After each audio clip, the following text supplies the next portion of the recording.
Doutor, agora sobre infarto cerebral. Quais são os sinais e sintomas mais comuns? Bom, só voltando da definição, que é um infarto cerebral. Infarto cerebral, também conhecido como acidente vascular encefálico ou acidente vascular cerebral.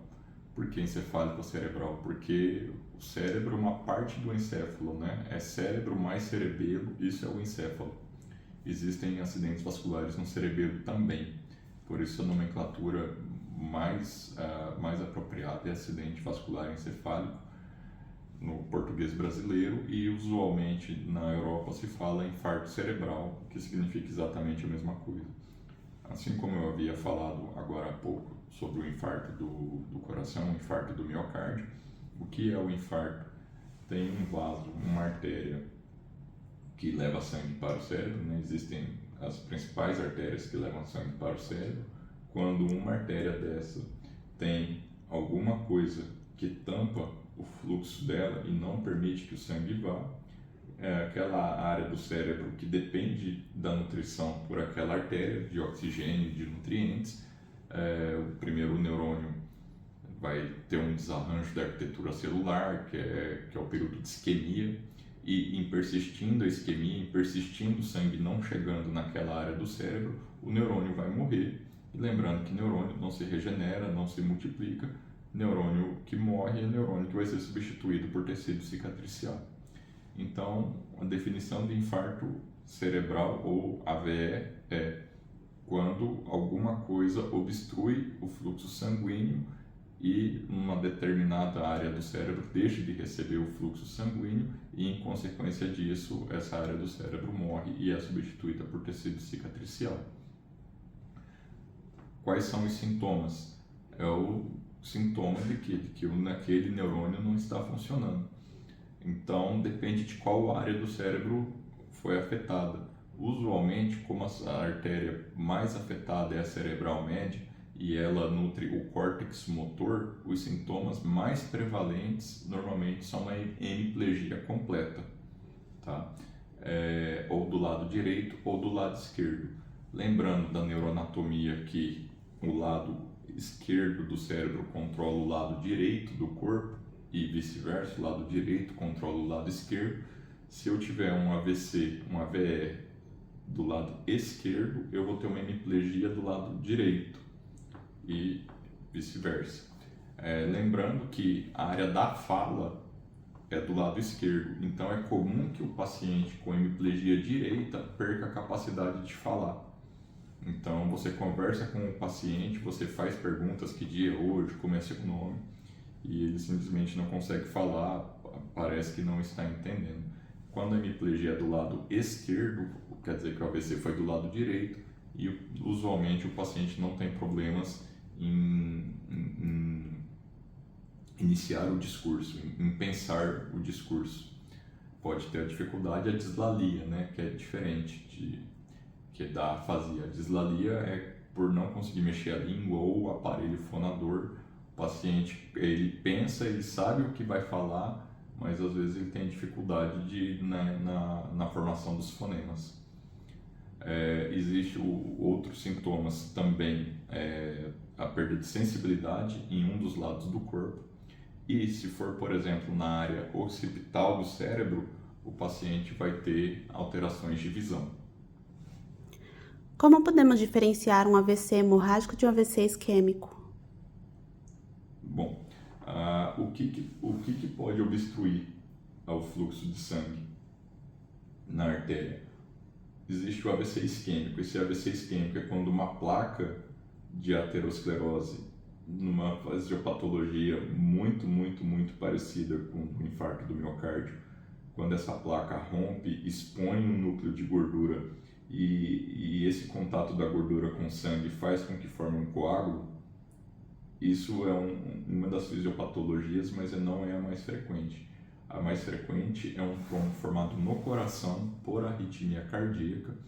Esse trombo se solta do coração, sobe pela carótida e aí numa bifurcação, normalmente numa bifurcação, esse trombo que veio do coração, ele emboliza e ele fica estacionado nessa bifurcação.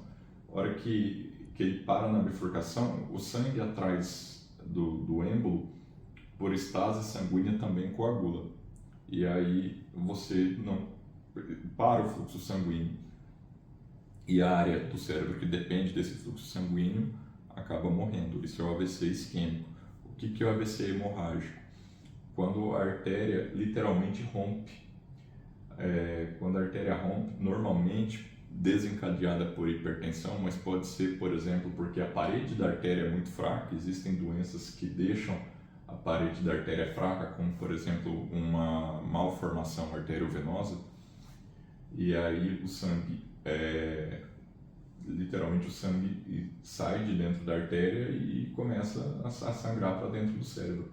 Então, e isso acaba fazendo com que a artéria dali para frente coagule, e a área do cérebro que depende daquela artéria também morre, e o próprio sangue que inundou o cérebro, esse sangue é extremamente irritativo para o neurônio e acaba provocando lesão neuronal e morte neuronal também. Por isso, os AVCs hemorrágicos usualmente são mais graves e têm maior mortalidade que os AVCs isquêmicos. Na apresentação do paciente é um déficit neurológico, o neurônio não está funcionando. Então, a síndrome clínica é dificuldade de marcha, hemiplegia, dificuldade de fala, dificuldade de enxergar às vezes. Não dá para diferenciar no exame físico, ainda que haja alguns indícios no exame físico que pode aumentar a probabilidade para um ou para outro, né? Por exemplo, um paciente que chegar com uma hipertensão de 280 de sistólica, provavelmente foi um AVC hemorrágico. Paciente que perde a consciência, normalmente é um AVC hemorrágico. Paciente que convulsiona no ictus, normalmente é um AVC hemorrágico. Mas a única maneira de diferenciar com segurança que te permite seguir uma trilha terapêutica ou outra é a tomografia. Lembrando que a tomografia no AVC é prioridade absoluta. O paciente não tem que perder tempo com triagem, não tem que perder tempo esperando o médico, ele é prioridade absoluta no pronto-socorro. Ele tem que ter a tomografia feita em até 10 minutos da chegada no pronto-socorro, e essa tomografia tem que estar interpretada por um médico em até 30 minutos da chegada do pronto-socorro. Da mesma forma que no infarto do miocárdio, no infarto cerebral, no infarto encefálico, quanto mais minutos você demorar para reperfundir, para dissolver aquele coágulo e o sangue voltar a passar, é mais neurônio que vai morrer, é maior a chance do paciente não sobreviver à internação, e em sobrevivendo, é maior a chance dele ficar absolutamente sequelado, numa cama, sem conseguir fazer as atividades básicas, como se vestir, como se limpar, como comer sozinho, e menor a probabilidade dele estar vivo daqui a 10 anos. Ou seja, cada 1 minuto faz diferença, do mesmo jeito que tempo é músculo cardíaco no infarto do coração, tempo é neurônio no infarto cerebral. Quais são os fatores de risco de um AVC e como podem ser mitigados?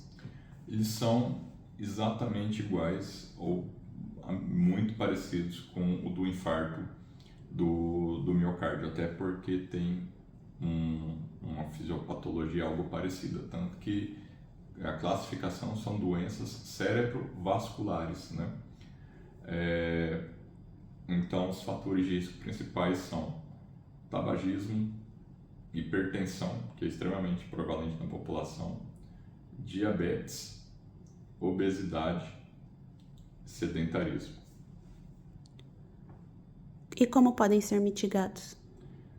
Bom, o diabetes com diagnóstico precoce, né? Por isso que é importante a atenção básica de saúde, do paciente estar fazendo os exames, seguindo o protocolo do Ministério da Saúde para saber que é diabético, né? Já que é uma doença silenciosa. Em sendo diabético, receber toda a atenção, saber se não está piorando a função dos rins, está com a glicemia capilar sempre bem controlada, está com a dieta adequada. Em relação à hipertensão, que também é uma doença silenciosa, por isso é importante a atenção primária, as campanhas que medem a pressão nas praças ou na rua, pacientes assintomáticos.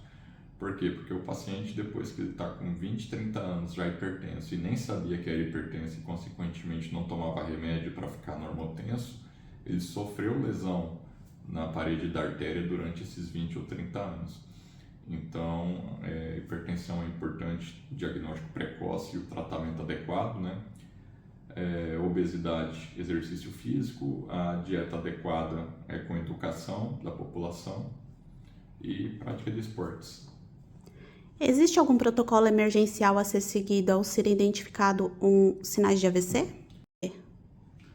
Existem alguns protocolos, o mais usado no mundo e recomendado pelo ACLS e recomendado pelas sociedades de mais fácil aplicação é o protocolo de Cincinnati.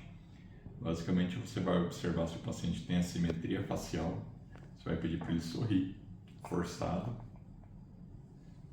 e se tiver uma assimetria em qualquer das mímicas, musculatura orbicular,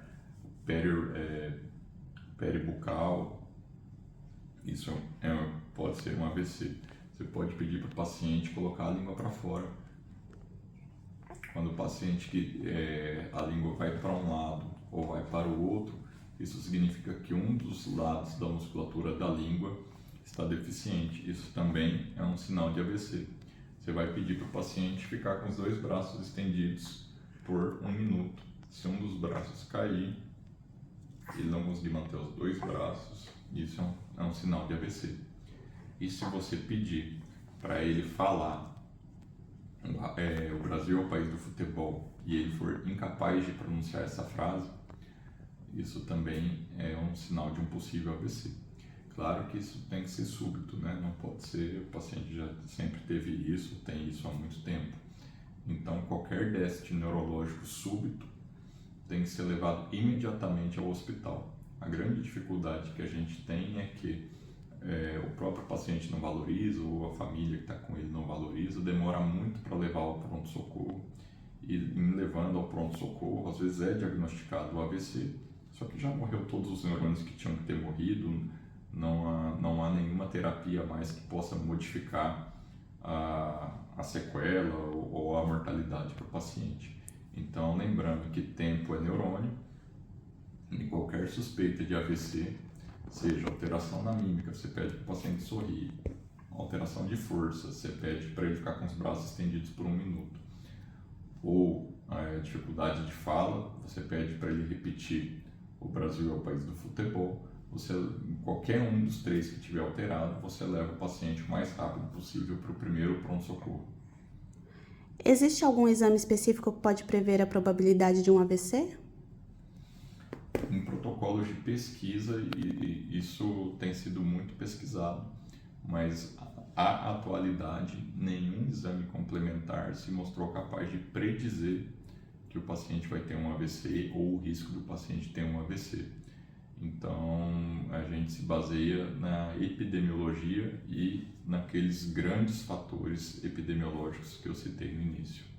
Ok. Obrigada, doutor, pela contribuição.